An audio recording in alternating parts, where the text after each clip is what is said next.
Section 47 of A Popular History of France, Volume 5. This recording is in the public domain. A Popular History of France from the Earliest Times, Volume 5, by François Guizot. Translated by Robert Black. Chapter 44. Louis XIV, his Wars and his Conquests. Part 4. "The king starts to morrow, my dear daughter," writes Madame de Sevigne to Madame de Grignan on the 27th of April. "There will be 100,000 men out of Paris. The two armies will form a junction. The king will command Monsieur the prince Monsieur de Turenne, and Monsieur de Turenne the two marshals, and even the army of Marshal Crequi. The king spoke to Monsieur de Bellefonds, and told him that his desire was that he should obey Monsieur de Turenne without any fuss. The marshal, without asking for time that was his mistake said that he should not be worthy of the honor his Majesty had done him if he dishonored himself by an obedience without precedent. Marshal d'Humieres and Marshal Crequi said much the same. M. de la Rochefoucauld says that Bellefonds has spoilt everything because he has no joints in his mind. Marshal Crequi said to the king, 'Sir, take from me my baton, for are you not master? Let me serve this campaign as Marquis of Crequi; perhaps I may deserve that your Majesty give me back the baton at the end of the war.' The king was touched, but the result is that they have all three been at their houses in the country planting cabbages, or have ceased to serve. 'You will permit me to tell you that there is nothing for it but to obey a master who says that he means to be obeyed,' wrote Louvois to M. de Crequi. The king wanted to have order and one sole command in his army, and he was right. The Prince of Orange, who had at last been appointed captain general for a single campaign, possessed neither the same forces nor the same authority. The violence of party struggles had blinded patriotic sentiment, and was hampering the preparations for defence. Out of 64,000 troops inscribed on the registers of the Dutch army, a great number neglected the summons. In the towns, the burgesses rose up against the magistrates, refusing to allow the faubourgs to be pulled down, and the peasants threatened to defend the dikes and close the sluices. "When word was sent yesterday to the peasants to come and work on the Rhine at the redoubts and at piercing the dikes, not a man presented himself," says a letter of June 28 from John van Witt to his brother Cornelius. "All is disorder and confusion here." "I hope that for the moment we shall not lack gunpowder," said Beverninck; "but as for gun carriages, there is no help for it; a fortnight hence we shall not have more than 7." Louvois had conceived the audacious idea of purchasing in Holland itself the supplies of powder and ball necessary for the French army, and the commercial instincts of the Hollanders had prevailed over patriotic sentiment. Ruyter was short of munitions in the contest already commenced against the French and English fleet. "Out of 32 battles I have been in, I never saw any like it," said the Dutch admiral after the battle of Soult Bay (Solebay) on the 7th of June. "Ruyter is an admiral, captain, pilot, sailor, and soldier all in one," exclaimed the English.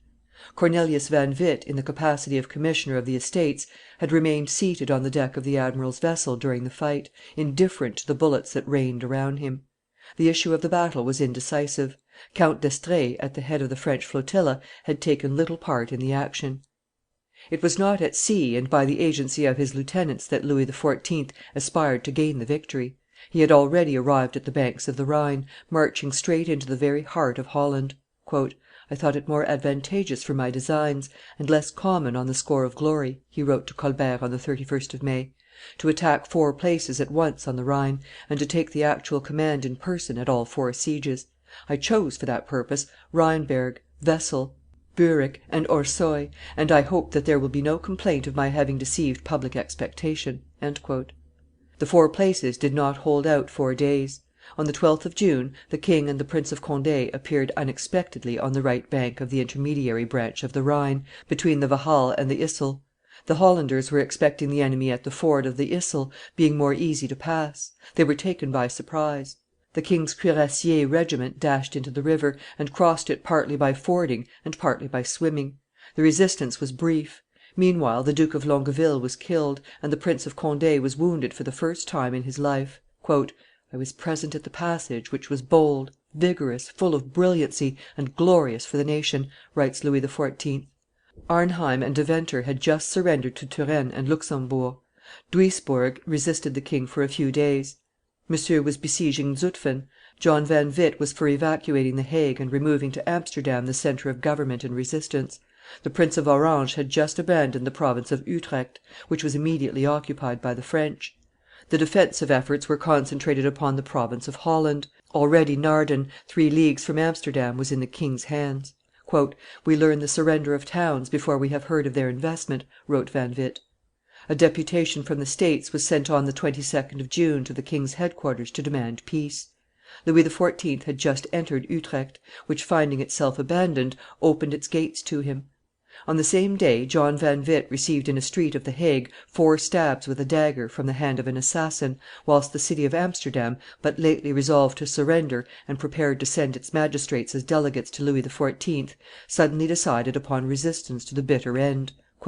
"If we must perish, let us at any rate be the last to fall," exclaimed the town councillor Walkernier, "and let us not submit to the yoke it is desired to impose upon us until there remain no means of securing ourselves against it."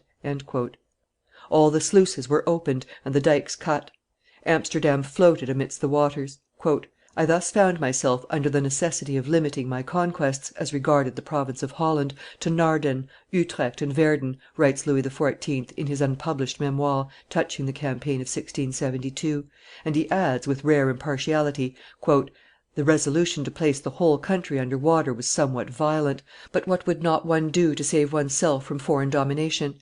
I cannot help admiring and commending the zeal and stout heartedness of those who broke off the negotiation of Amsterdam, though their decision, salutary as it was for their country, was very prejudicial to my service. The proposals made to me by the deputies from the States General were very advantageous, but I could never prevail upon myself to accept them." Louis XIV. Was as yet ignorant what can be done amongst a proud people by patriotism driven to despair. The States General offered him Maestricht, the places on the Rhine, Brabant, and Dutch Flanders, with a war indemnity of 10 millions. It was an open door to the Spanish Low Countries, which became a patch enclosed by French possessions. But the king wanted to annihilate the Hollanders. He demanded Southern Gueldre, the island of Bonmel, 24 millions, the restoration of Catholic worship, and every year an embassy commissioned to thank the king for having a second time given peace to the United Provinces. This was rather too much, and whilst the deputies were negotiating with heavy hearts, the people of Holland had risen in wrath. From the commencement of the war, the party of the house of Nassau had never ceased to gain ground. John van Witt was accused of all the misfortunes of the state. The people demanded with loud outcries the restoration of the stadtholderate, but lately abolished by a law voted by the States under the presumptuous title of perpetual edict. Dordrecht, the native place of the Van Witts, gave the signal of insurrection. Cornelius van Witt, who was confined to his house by illness, yielded to the prayers of his wife and children, and signed the municipal act which destroyed his brother's work. The contagion spread from town to town, from province to province. On the 4th of July, the States General appointed William of Orange stadtholder, captain general, and admiral of the Union. The national instinct had divined the savior of the country, and with tumultuous acclamations placed in his hands the reins of the state. William of Orange was barely 22 when the fate of revolutions suddenly put him at the head of a country invaded, devastated, half conquered; but his mind as well as his spirit were up to the level of his task. He loftily rejected at the Assembly of the Estates the proposals brought forward in the king's name by Peter van Groot. "To subscribe them would be suicide," he said; "even to discuss them is dangerous; but if the majority of this assembly decide otherwise, there remains but one course for the friends of Protestantism and liberty, and that is to retire to the colonies in the West Indies, and there found a new country, where their consciences and their persons will be beyond the reach of tyranny and despotism."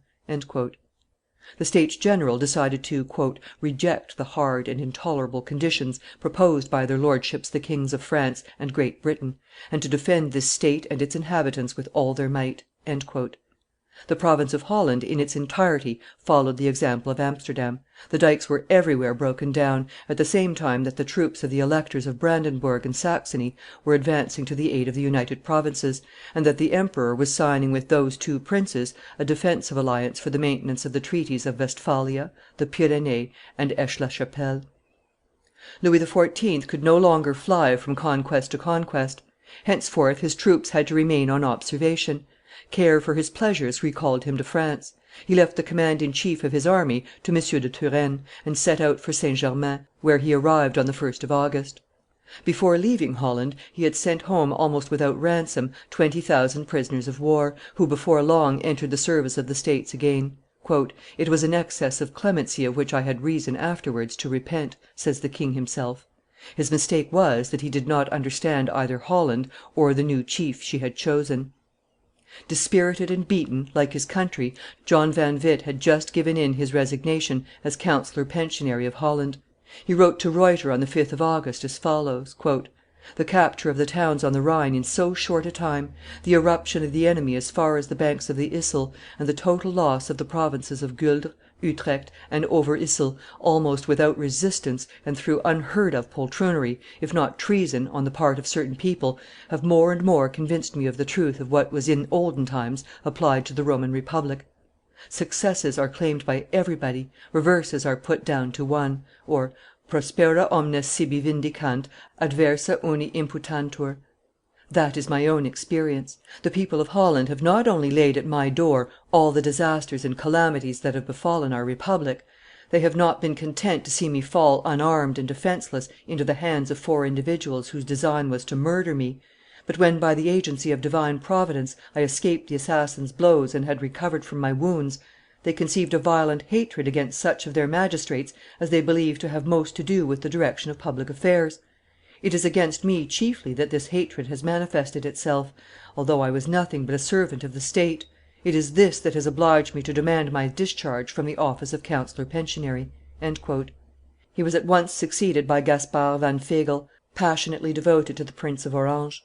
Popular passion is as unjust as it is violent in its excesses. Cornelius van Witt, but lately sharing with his brother the public confidence, had just been dragged, as a criminal, to the Hague, accused by a wretched barber of having planned the assassination of the Prince of Orange. In vain did the magistrates of the town of Dordrecht claim their right of jurisdiction over their fellow citizen. Cornelius van Witt was put to the torture to make him confess his crime. "You will not force me to confess a thing I never even thought of," he said, whilst the pulleys were dislocating his limbs. His baffled judges heard him repeating Horace's ode: Justum et tenacem propicitii virum. At the end of 3 hours he was carried back to his cell, broken but indomitable. The court condemned him to banishment. His accuser, Tichelaer, was not satisfied. Before long, at his instigation, the mob collected about the prison, uttering imprecations against the judges and their clemency. "They are traitors," cried Tichelaer, "but let us first take vengeance on those whom we have." John van Witt had been brought to the prison by a message supposed to have come from the ruart. In vain had his daughter conjured him not to respond to it. "What are you come here for?"